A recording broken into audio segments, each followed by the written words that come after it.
से कि सर संसद में यह सेशन बुलाया ही क्यों गया और क्या यह जो संसद में सेशन बुलाया गया है ये प्रक्रिया सही थी, क्या ये टाइमिंग सही थी?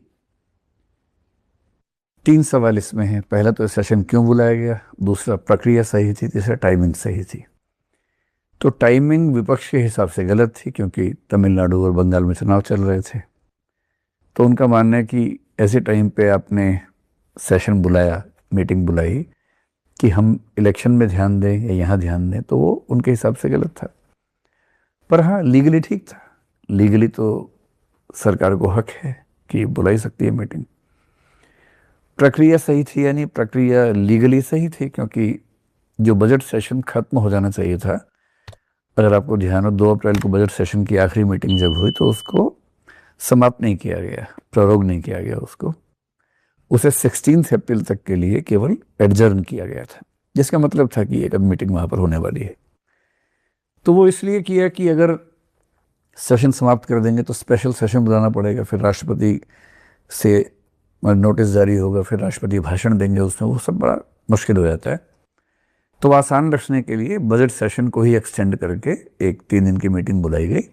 तो लीगली प्रक्रिया सही है, लीगल तो कोई दिक्कत नहीं है।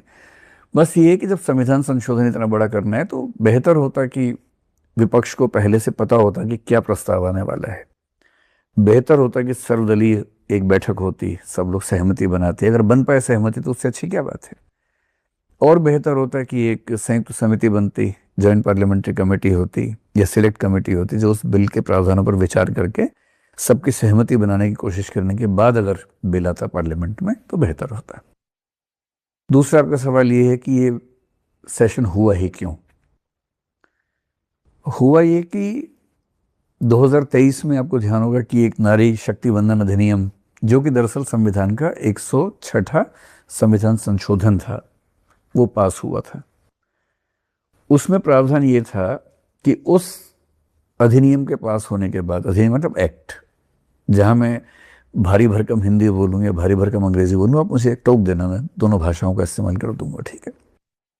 उस एक्ट में प्रावधान ये था कि उस एक्ट के लागू होने के बाद जो पहला सेंसस होगा, उस सेंसस के बेस पे डिलिमिटेशन होगा। उस डिलिमिटेशन का मोटा मोटा मतलब है कि सीटें कितने कितने एरिया में फिक्स किया जाएगा। इस पर हम विस्तार में बात करेंगे आगे चल के, ठीक है। तो उस डिलिमिटेशन के बाद महिलाओं को आरक्षण मिलेगा। मेरे ख्याल से 2023 में सरकार के मन में यह था कि हम 25-26 में सेंसस पूरा कर लेंगे। सेंसस पूरा होने के बाद बहुत ताकत लगाएं तो 2 साल में डिलिमिटेशन हो सकता है, वरना आमतौर पर 3-4 साल लग जाते हैं। तो मेरे ख्याल से उनके मन में था कि 28 से डिलिमिटेशन हो जाएगा और 29 से हम जो ये आरक्षण है लागू कर देंगे। आपको ध्यान होगा कि 2025 में जब ऑपरेशन सिंदूर हुआ, उसके कुछ दिन पहले, यानी कि पहलगाम घटना और ऑपरेशन सिंदूर के बीच में, सरकार ने अचानक घोषणा की कि हम जो सेंसस है उसमें जाति जनगणना भी करेंगे। ये डिमांड कांग्रेस की तरफ से बहुत दिनों से थी, इंडिया गठबंधन की तरफ से थी। 2024 के लोकसभा चुनावों में ऐसा माना जाता है कि सरकार को बहुत नुकसान हुआ ओबीसी समुदाय की ओर से, उत्तर प्रदेश में खासतौर पर, क्योंकि विपक्ष ने, चाहे वो राहुल गांधी हो चाहे फिर अखिलेश यादव भी हो, संविधान खतरे में है इस बात को बहुत उछाला, और ये भी कि ओबीसी जातियों को उनका हक नहीं मिल पा रहा है इस सरकार की वजह से, तो जाति जनगणना होनी चाहिए। ये मुद्दा इतना उठाया कि अंत में सरकार को हाँ बोलना पड़ा।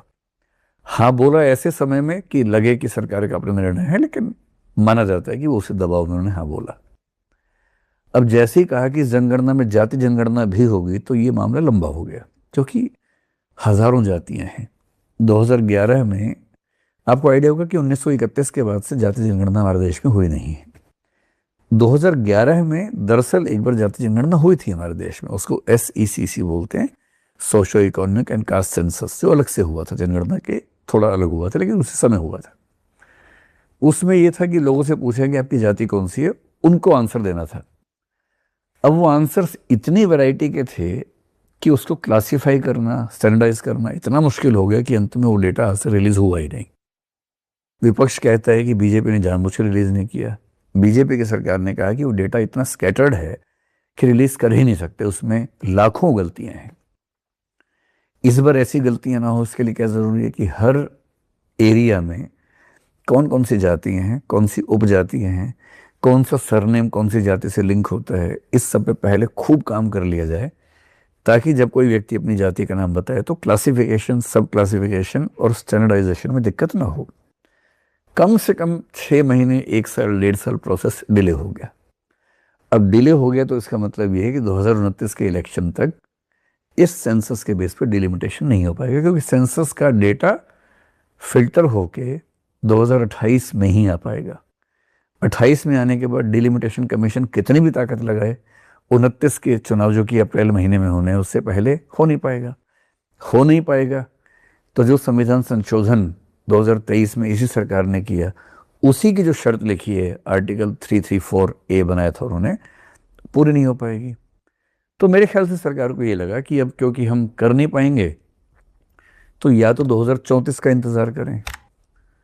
मुझे लगता है कि मोदी जी के मन में ये है कि मेरे सामने ही हो जाए, और शायद 2029 के बाद वो पॉलिटिक्स में एक्टिव रह पाएंगे या नहीं रह पाएंगे, वो भी एक सवाल तो है, क्योंकि 29 से 34 का मतलब है उनकी उम्र 84 साल होगी 34 में। तो मेरे ख्याल से उनके मन में ये है कि ये एक बड़ा काम मेरे समय में हो, मेरे सामने हो, मेरे हाथों हो, उसका श्रेय मुझे मिले, इसलिए 29 में ही किसी न किसी तरह से महिला आरक्षण लागू हो, ये उनकी कोशिश थी। सफल नहीं हो पाई, और सफल नहीं होने में जिम्मेदारी सरकार की भी ठीक ठाक है, ऐसा नहीं है कि विपक्ष की जिम्मेदारी है।